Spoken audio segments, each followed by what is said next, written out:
everybody. My name is Kalia Hall, and I'm the Sustainability Coordinator here at Esirom Limited, which is a digital marketing agency based in Kingston and next year also Montego Bay. All right, so why are we here today? What's this campaign all about? So we both have an interest in communicating to, the general public that we need to be reducing the amount of plastic that we're using, especially during the Christmas period, right? So in collaboration with Esirom today, we're going to be sharing some of the work that we've been doing, what you can look out for on social media, and some of the plans that JET has for next year under a new project. So I'm just going to take the liberty here and just tell you a bit about the project that we're operating under, and then I'll let Kalia also tell us about, why Esirom was interested in this plastic-free Christmas campaign. All right, so JET is launching a campaign today. The first graphic is already up, day 1, 12 days of Christmas, and this initiative is under a new project using previous materials from JET's No Dirty Up Jamaica campaign, but this project is called Increasing the Awareness on the Impacts of Improper Solid Waste Disposal on Public Health, Livelihoods, and the Marine Environment. So that's a long name, but you'll recognize the No Dirty Up Jamaica brand. And we've received funding from the Global Environment Facility Small Grants Program to deliver this project for the next year until November. So we're very excited about that. So before we get into Esirom and our participation, I just wanted to ask a little bit more about your project. After this Christmas campaign, what else is going to be happening in 2023? And is it still going to be focused on plastics or exploring other areas? All right, so there are a few components to this project that you might be familiar with. We have the No Dirty Up Jamaica Cleanup Network, which we've done before. We provide kits to communities to facilitate cleanup activities. We have model communities, which is a little more intense this time around. So we're working with communities, doing workshops and helping them to facilitate or helping them to develop a composting program and a recycling program as well. So working directly with them. And then you'll be seeing new PSAs, radio. We have a radio show that we'll be doing next year as well. So TV, radio, and then of course, social media. We have road trips coming up. So we're going to Kingston. Well, we'll be in Kingston, but Portmore and Montego Bay as well. And then we are doing beach cleanups. So there are a lot of opportunities for people to volunteer. And then during this project, we're focusing a little bit more on plastics. The Global Environment Facility has a plastic innovation program. So our project falls under that program. And they want to see, development or the updating of policies surrounding plastic. They want to see public education. They also want communities to kind of have a circular economy going. So what can they do with their trash so that they can earn from it and make sure it's not ending up in the landfill. And then there's another aspect that JET is not touching on, which is more like collecting baseline data to kind of work with studies and so on. Okay. So that is what we're doing. But JET has always been focused on No Dirty Up Jamaica. I remember last week, Neville from Smile Jamaica said, "You're always talking rubbish." I said, "I'm talking about rubbish, but it's not rubbish." Okay. So that's a lot. I had a lot of thoughts as you were speaking. But that's a lot that's happening next year. One thing that jumped out at me is the workshops, because I feel like Jamaicans don't really know what to do with, 1, garbage, and 2, their plastic. I still see people throw, bottles out their window. And even though Recycling Partners of Jamaica, they have this system in place, people still don't know that it's just plastic bottles, 1. Sometimes I look in recycling bins and I say, plastic forks or like a Starbucks plastic cup when it's plastic bottles only, and you have to have like the lid on the bottle as well, which some people don't know, right? Or it can be recycled as well. So the bottle caps, everything, just you can take it to them, but they only take type 1 and type 2 plastics. So if you stick around on our pages, you will get more information on the types of plastics that can be recycled. We definitely want to share as much information as possible with as many people as possible on how they can recycle their plastics and how they can earn from it. So that is one piece of information you'll get through this 12 Days of Christmas campaign. But I wanted to find out from you, Kalia, why. So you said Esirom is a digital marketing agency. Yes. So how come plastic-free Christmas? Yeah, I think it's something a lot of people wonder. So we launched Esirom Foundation maybe 2 weeks ago, I think. It's very new. I work in the sustainability division, which is a completely new division, only 3 months old. So this is all new. And I feel like a lot of people ask or wonder, why is Esirom doing all of this work, as a marketing agency? And honestly, it's because I think any corporate entity has a responsibility to give back, whether that's to people or the community, especially if their business is causing some kind of harm to those parties, And as a marketing company, a core part of our practice contributes to capitalism. And it's important to us to not just do well as a business and be profitable, which is obvious, but also do good in the community by giving back.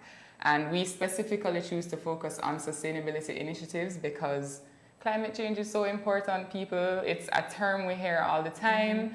And I feel like sometimes we just brush it off because it's something in the future that is not necessarily affecting us right now. It is, but in very small ways. And we see it as something that we should start taking small steps now so that in the future it won't be as dire. So that's really why we're doing this. And what it sounds like to me is that people, so it's profit, but also people and planet. Yeah. And so moving forward, I think a lot of, all corporate entities, all businesses, small or large, should be taken into consideration. Their profit, of course, but people and the planet as well. So I think what we should share, with the people. What we should share the people. why are we doing this? What's the big deal with plastics? And what are the real issues that we're trying to solve, right? Because everybody buys, a plastic bottle with juice, in the day. A construction man, when he's thirsty, him run to the shop. And I think it's such a big part of our daily lives. Hopefully, you from Jet and I, we take our reusable bottles and everything, but it's definitely something we use on a daily basis. So yeah, so plastic is all around us. But there are 3 main issues that I'm going to talk about today, about why plastic is such a big problem that we cannot ignore, basically. So plastic is made from fossil fuels. So it's derived from, that it's man-made and it's from fossil fuels. Fossil fuels are not a renewable resource. So that in itself is an issue. But the entire fossil fuel industry is contributing to climate change. So by driving demand, we need more plastic. We have to take more oil and everything to create the plastic. And even within the process of making plastic, you have negative impacts on environment, health of the community surrounding, and so on. So that's the number one. Well, that is the first issue, not number one issue. Second, can I say something? I think it's so important for you to say that because when people think of the plastic problem and plastic pollution, a lot of the time they think of plastic leaking into the ocean or someone, improperly disposing of plastic, but they don't think about the upstream problems from when plastic production starts. So yeah, that's definitely, as you said, a big part of the problem. Yeah, so all along the production chain from manufacturer to disposal, it's an issue. So secondly is the fact that it's not biodegradable. So you and I spoke about this yesterday. What is biodegradable versus degradable? Does it break down? How long does it last? So plastics take an extremely long time to break down in nature, but they never fully go away. So biodegradable, they would disappear in some cases, return nutrients back to the soil. That's not happening with plastic, right? So it will break down into tiny pieces of plastic and releasing chemicals along the way that are toxic because it's made from fossil fuels. And then you'd have like microplastics.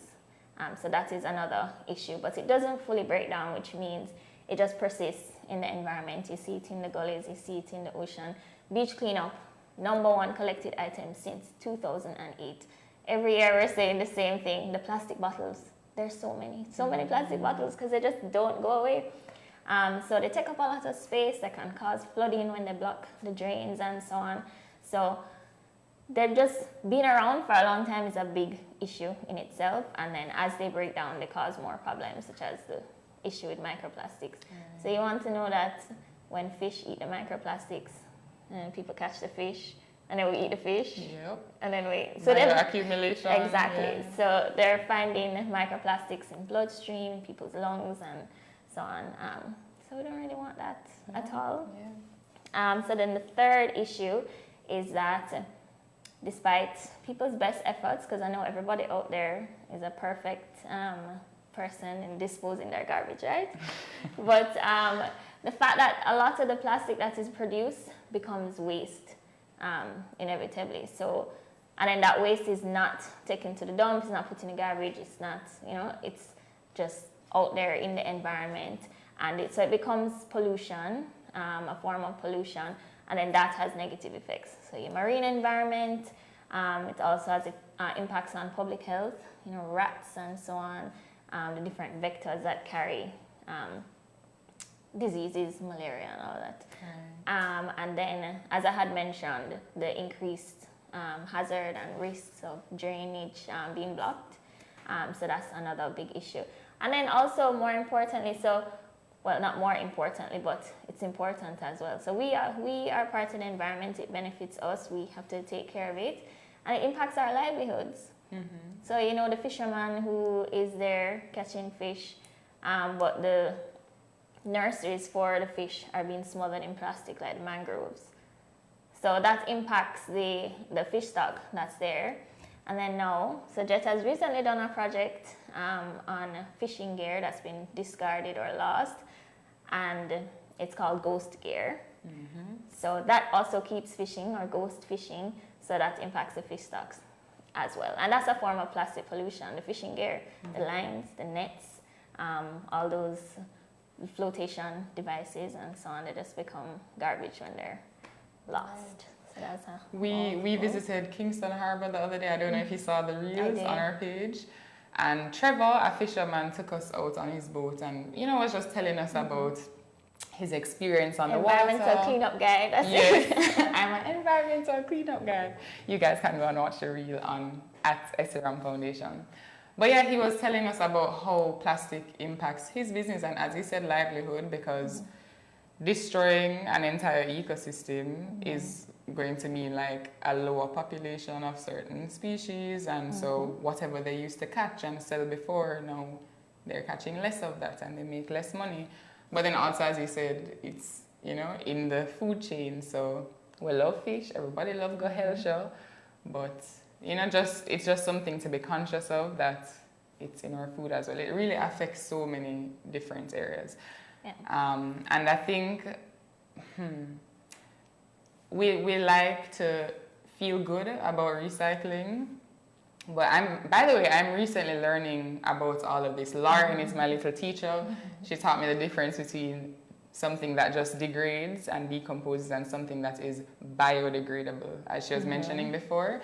And I recently learned that 91% of all the plastic we produce globally does not get recycled, even if you recycle it. So if you're throwing things in the recycling bin, sometimes when it gets to the place, they're like, nope, we can't recycle this, and they just throw it in the landfill. And that's because there's so many different types of plastics. It's difficult and it's expensive to sort through all of that. And then you can't melt it all down together and, turn it into a new product. So it just ends up in the landfill. And you can't keep recycling plastic over and over. So after maybe it's recycled once, and that's kind of it for the plastic. So we're really aiming to reduce the amount of plastic that we are using and generating, but then also, for like your plastic bottles, your water bottles, other things that are unavoidable, then you make sure you recycle those after. But the first step is to kind of look at your daily habits and what can you do to reduce the amount of plastic that becomes garbage so that you're using every day. So the 12 days of Christmas campaign that we're launching, every day we'll be giving you a tip on how to reduce the amount of garbage that you're producing over Christmas, because you know there are a lot of different activities. We're going out, we're eating with our friends and family. You're buying the Christmas tree. Exactly, holding for presents and decorations. But so you want to reduce the amount of garbage you're producing, but then also the amount of plastics you're producing as well. So on day 4 of our campaign, we're going to feature some of the work that Esirom has been doing. So you can tell us about that initiative. Okay, so under Esirom Foundation and the Plastic Free Christmas campaign that we launched, we have a Bring Your Own Cup initiative, BYOC. Everybody is familiar with BYO. And basically what we did was we partnered with cafes island-wide, basically all the major cafes. So Cafe Blue, Cafe Dolce, Starbucks, Ragamuffin, Rituals, Lemongrass. We have them. I'm leaving one, it's 7 and I'm leaving one off and I'm Jacana. Jacana, Yeah. thank you. So we're partnering with those 7 cafes, and every time you bring your reusable cup, so a thermos or a tumbler in store, you get 10% off. So it's a win-win, you know, you're doing something good for the environment and you're saving money yourself. And I don't know about you guys, but I love to save money. So if you're a coffee drinker or a cafe frequenter, you should definitely participate. And we hope, honestly, the feedback we've been getting is, can this be something not just for Christmas that will continue into the new year? So fingers crossed the cafes will be on board for making it just a permanent thing. So there was a reel that you posted the other day where you came in, you had 1 cup, the end of the week you had more cups, and then by the time you look, there's like a pile of cups that you've used for whatever period it was, and we could just avoid all of that garbage and plastic by just carrying a cup every day, you know what I mean? And then your reusable water bottle, if you kind of go to the same place every day and you're able to carry that with you, that will just eliminate so many bottles for the year when you think about it, because you can do your own calculations. What's interesting is if you do like a garbage audit of yourself, so like at the end of the week you say, okay, I used 20 plastic bottles, I need to do something about that. I think it does take a lot of thinking about it first, and you have to change the way that you think, so to change your habits. I think it's gotten a little, I don't think I'm extreme yet, but I will go in the supermarket and try and choose like the least plastic packaging. I look for the pasta that is not in a plastic bag, and now they have the ones in the cardboard box without the plastic window. And I'm like, that's what I'm buying forevermore. Because, you know, or you try and buy things in bulk that you can pour out. You just really have to think, and then if so many people are making these small changes, instead of trying to do a huge overhaul, change your life in one day. And it does have a big impact, especially since bottles are the biggest issue. And we see a lot of water bottles. So there is a recycling depot at the JET office. So that's 123 Constant Spring Road, Unit 5. You can come and drop off your plastic bottles there. We're still getting a lot of people that just like buy cases of water and then it just becomes the garbage. You can buy a filter, or you can try and buy the bigger bottles. So you just refill, exactly. Yeah. So if you just kind of look at what are you using every day, simple things, reusable straws. I'd say the food and beverage industry contributes a lot to single-use plastics. Yes. Like in our day-to-day lives, it's the lunch we get, the dinner we get. I don't think people really buy breakfast. But you know, it's the lunch with the drink, with the fork, with the bag. That I think that's what produces a lot of waste. And it was shocking to me once the other day, I was abroad and I got breakfast somewhere, and the waste I produced just to fill my little belly with breakfast was ridiculous. It was like 2 packaging around the croissant, like another thing with the fork, and then something else, and the bag, and I just sat there, you know, putting it in the bin like and thinking. Of garbage on any little croissant there. Like the waste you create just to you know, do very simple things. Another thing that people might not think of is that you can refuse to take things. Yes. So when I go to, my coworkers know that I love a KFC. So when I go to KFC and I get up for everybody, nobody's getting a fork from KFC. We have the forks in the office. We have a fully stocked little kitchenette there. So everybody will have to get them fork, get them spoon, whatever it is that we having for lunch that we get on the road. We're not taking the plastics. And sometimes I don't take the straws either because I'll carry my own straw, you know? And that's, I think everybody has, like in their cupboard or something like a mountain of plastic forks that they're just not used. At home, you have that little they come drawer. right home. Yeah. You come right home or you go to the office and then you're like, well, I don't really need this. And so it just builds up. So you can avoid that by refusing. Or sometimes you'll buy one item somewhere and they put it in, even paper. I think we like to think, oh, paper, it decomposes 2 to 6 weeks, so it's fine to get it. But in general, I feel we should cut down on waste production. So if you bought a mint and they put it in a paper bag and you could just stick the mint in your handbag, just say no thank you and hand them back. Yeah, so that's always an option as well. Yes. And I don't think we brought this out, but a point I wanted to make, because I know that this kind of made me think a lot, that every piece of plastic that we've used is still there somewhere because they take hundreds of years to break down. So a toothbrush that you used, or maybe your first toothbrush as a baby, or as an infant, toddler, is still out there somewhere in the landfill, or if it never got disposed of properly, it's out there in the environment somewhere. So every piece of plastic that you use is still there. Yeah. And every day we're just adding more to that. and more. Yeah, and in Jamaica, actually, we generate garbage and single-use plastic waste at a higher rate than some other countries per capita. And where do you find these statistics? Because I'm constantly searching for Jamaican stats and I can't find them. So I know a lot about the US and UK and Australia, but Jamaica, very little. UNEP has a lot, so that's United Nations Environment Program. Let me write it down. They have a lot of information. And so Trinidad, I know, is another top producer of single-use plastic waste, but I don't know what it is about us in these small islands in the Caribbean, but we do produce waste at a higher rate, especially in the urban areas as well.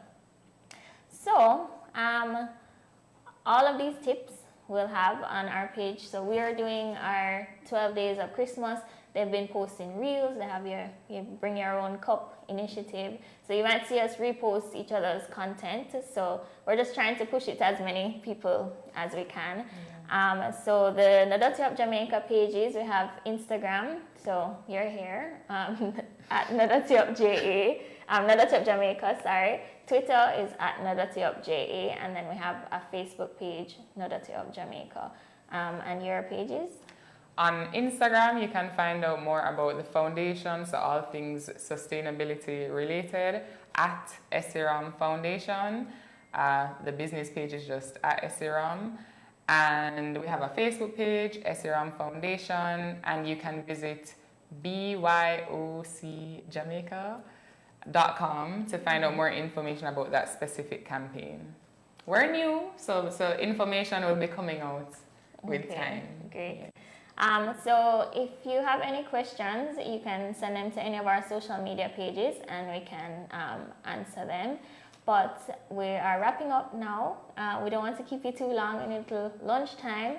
So thank you so much again for joining us and taking the time out of your day. We hope you learned a lot, and we'll be implementing some small changes as we go along, especially during Christmas. And you can look out for our 12 days and 12 tips that we'll be posting on our pages. And if you haven't had lunch yet, or maybe you had lunch, so for tomorrow, just be conscious of the plastic you're taking with your lunch, and bring your reusable bottle. I have mine right there. All right, and I just want to again thank our donor, the Jeff SGP Global Environment Facility Small Grants Program, for supporting this campaign. And you can look out for updates on activities next year. We're looking for volunteers for next year, so just reach out to us and we'll add you to our database. right, so thanks again, and that's it from myself and Kalia. Thank you. Bye. All right, bye.